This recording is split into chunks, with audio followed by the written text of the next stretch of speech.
सलाम, नमस्ते, सत श्री अकाल। मैं हूं रजा और आप देख रहे हैं रजा ग्राफी की ईरान स्पेशल रिपोर्ट। बता दूं सीधी बड़ी खबर कि ईरान ने रख दी है सबसे बड़ी शर्त। ईरान ने खेल दिया है बड़ा सा खेल। ईरान के आगे जितनी बातें रखी अमेरिका ने और मीडिएटर्स ने, ईरान सबको नकारता रहा। मैं आपको बता ही रहा हूं, जैसे कि ईरान के सामने कहा गया कि मिसाइल पर बात करेंगे, आपकी मिसाइल पर बात करेंगे। ईरान ने कह दिया मिसाइल पर तो बात ही नहीं करेंगे, डिफेंस पर हम बात नहीं करेंगे, और हम सिर्फ एक चीज पर बात करेंगे, न्यूक्लियर पर अपने। ठीक है, यूरेनियम हम किसी को देंगे नहीं, यूरेनियम हम कम करेंगे नहीं। लेकिन अब जब सारा बवाल मच गया तो ईरान ने कहा कि ठीक है, हम अपना यूरेनियम कम करने को राजी हैं। तवज्जो है, यह नहीं कहा कि यूरेनियम बंद कर देंगे, यूरेनियम का संवर्धन बंद कर देंगे, यूरेनियम बनाना बंद कर देंगे। ईरान ने कहा कि यूरेनियम थोड़ा सा कम कर देंगे, लेकिन उसके बदले अमेरिका को ईरान पर, हम पर लगी हुई सारी पाबंदियां हटानी होगी। सारी पाबंदियां, एक दो नहीं दोस्तों। तो इससे आप समझ सकते हैं कि अब मामला और गर्मा गया है। अमेरिका बौखला गया है क्योंकि उसकी एक भी नहीं चल रही है। इसका मतलब यह भी है क्योंकि डोनाल्ड ट्रंप के नाक पर बात आ चुकी है, तो जैसे ऐसे या वैसे ट्रंप ईरान पर हमला जरूर करेगा, ऐसा एक्सपर्ट ऑलरेडी बोल चुके हैं। उधर ईरान के अंदर बहुत कुछ चल रहा है, अंदर भी बहुत उथल पुथल है।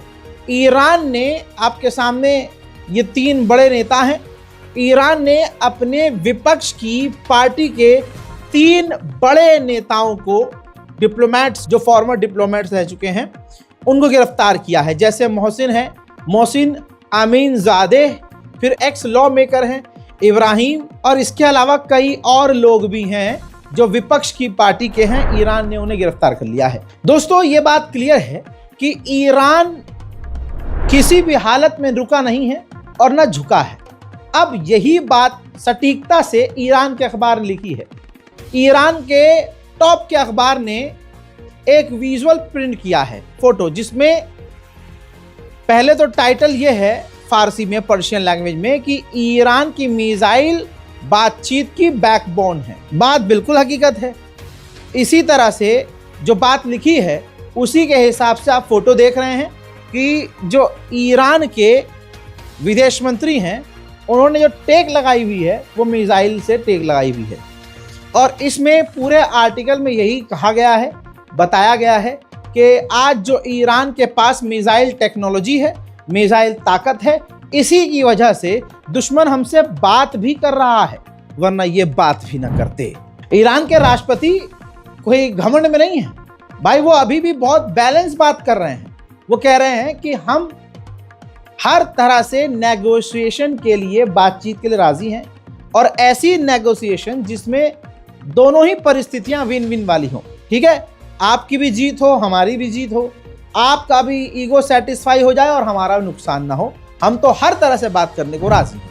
वहीं ईरान के चीफ ऑफ आर्मी स्टाफ ने फिर से ओपनली कह दिया है कि हमारी फौज किसी भी कंडीशन के लिए, किसी भी परिस्थिति के लिए, हत्ता कि जंग के लिए भी तैयार है।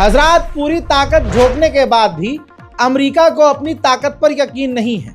ये देख लीजिए, ये सबूत है कि अमेरिका ने मिडिल ईस्ट में और भी भारी मात्रा में कई सारे F-35 फाइटर जेट भेजे हैं अमेरिका के अंदर ही।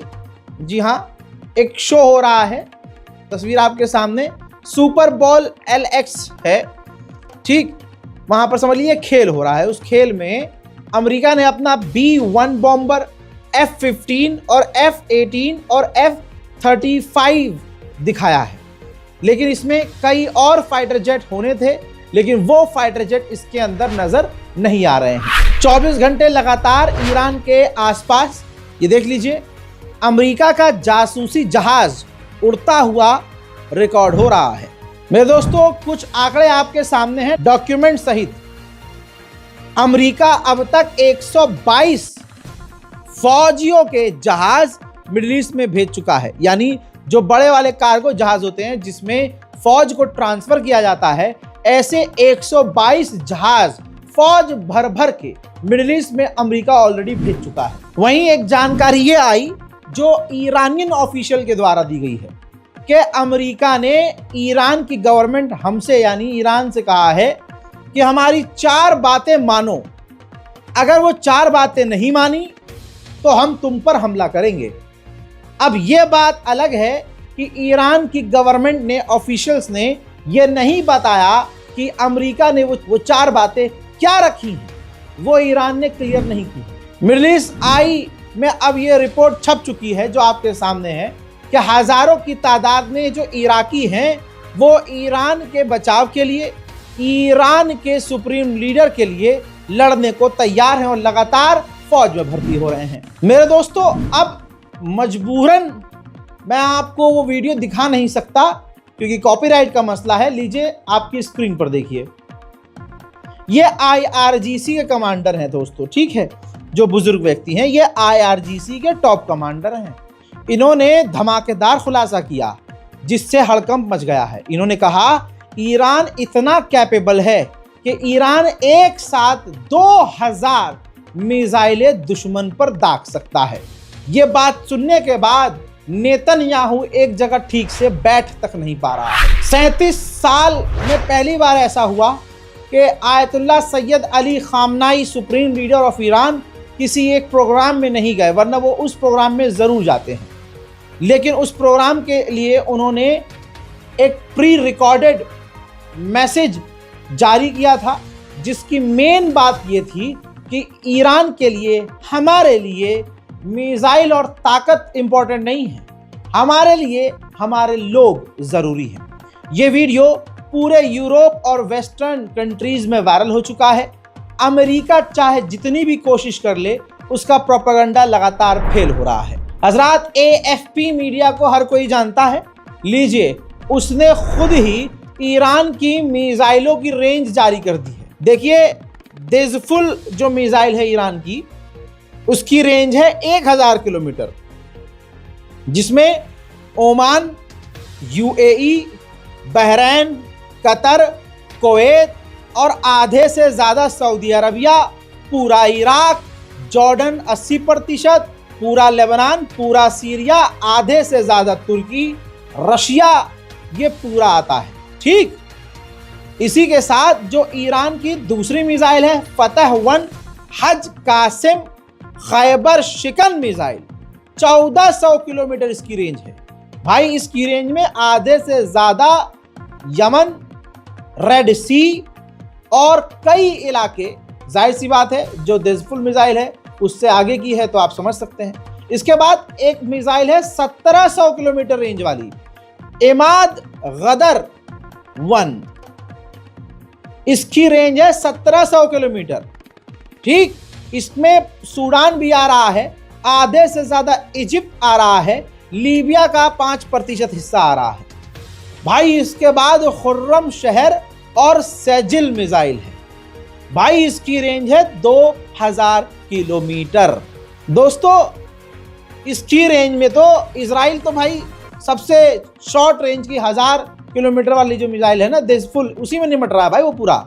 अब जो खुर्रम शहर है ना भाई, ये तो मतलब ये मान के चलिए कि लीबिया, इजिप्ट, सूडान और कई देशों तक पहुंच सकती है।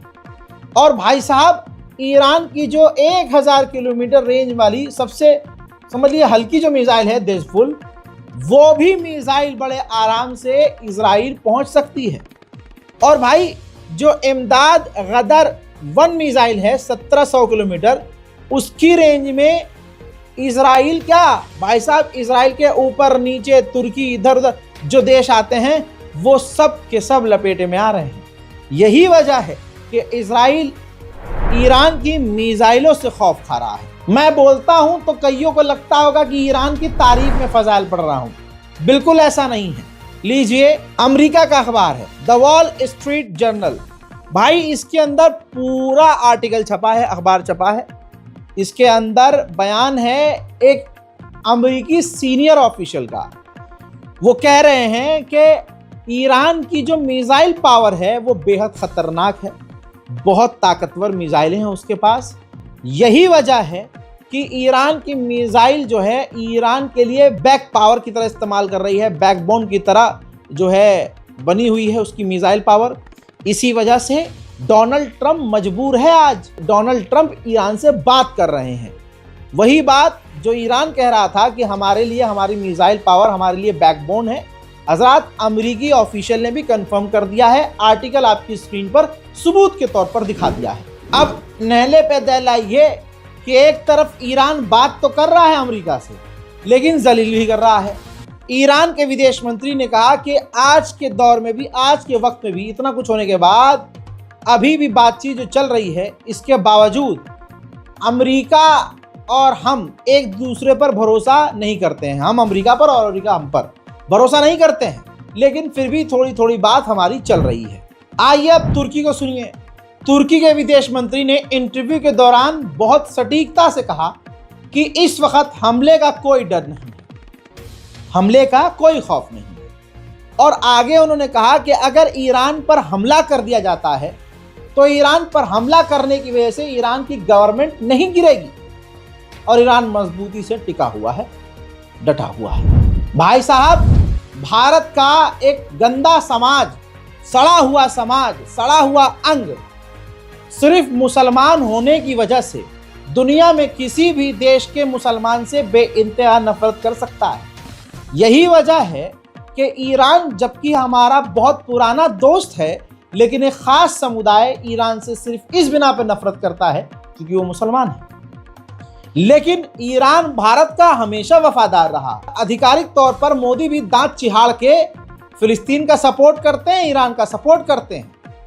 लेकिन ऐसे आदमी पर हम क्या ही कहें जो किसी दूसरे के कहने पर इजराइल में जाकर नाच ले, वो तो अलग ही मुद्दा है। लेकिन ईरान की वफादारी देखिए कि भारत में ईरान के एम्बेसडर एक भारतीय इनविटेशन पर भारत के अंदर ही एक प्रोग्राम में गए। अपनी स्पीच के बाद उन्होंने पता है क्या कहा? उन्होंने नारा लगाया, जय ईरान, जय हिंद। सुनना चाहते हैं ना? सुनिए। और सुनने से पहले अंधभक्तों के समझ रहे हैं पिछवाड़े में इस वीडियो को रॉकेट की तरह पहुंचाने में हमारी मदद करें, शेयर कीजिए।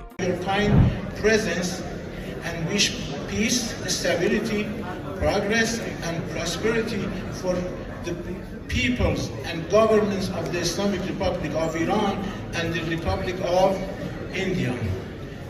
We want to say that Jai Iran, Jai Hind. देखा? अब आगे आइए।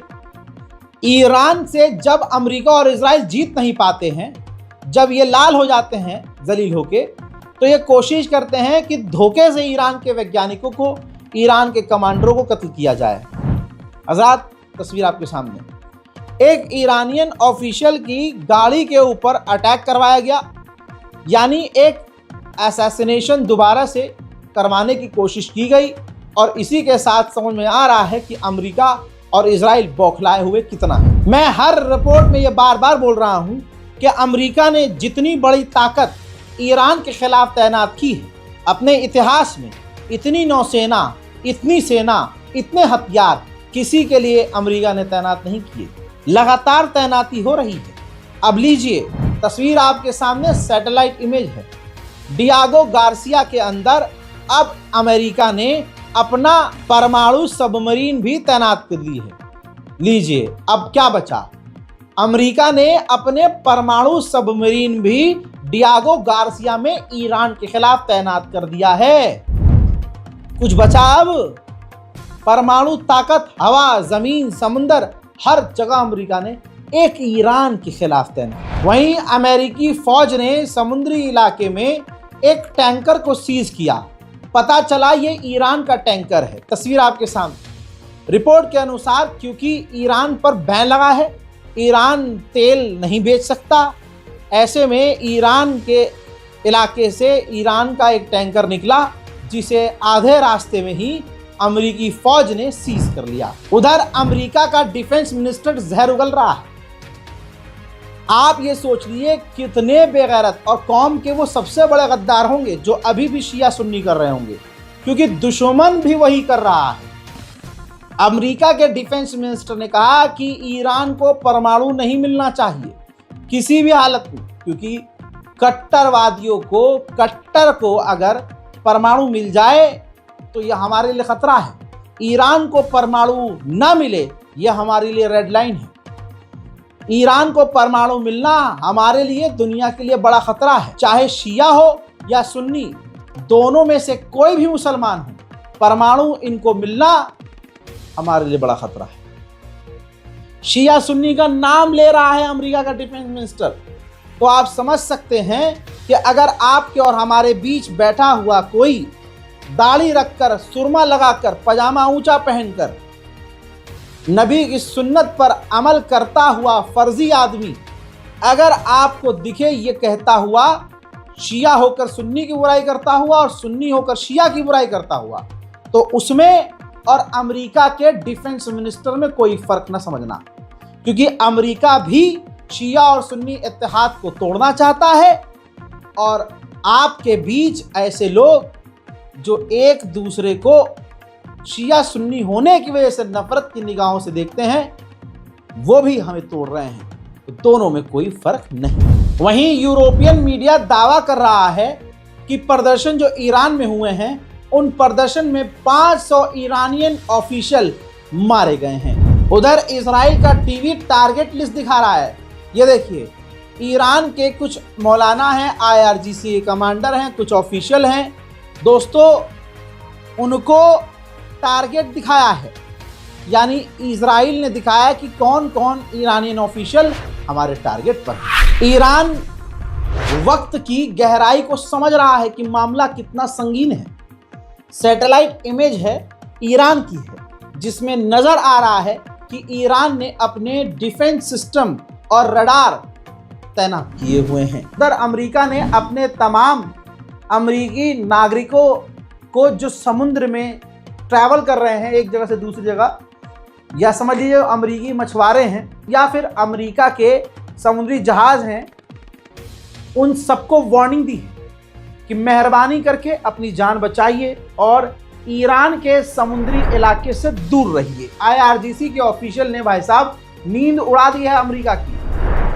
उन्होंने ताज़ा बयान में कहा है कि अगर अमेरिका ने हम पर हमला किया तो हम आई फॉर आई नहीं खेलेंगे, बल्कि हम डिफेंस से ऑफेंसिव मोड में आएंगे और उनसे ज़्यादा खतरनाक बड़ा हमला करेंगे और अमेरिका के तमाम बेस को उड़ाएंगे।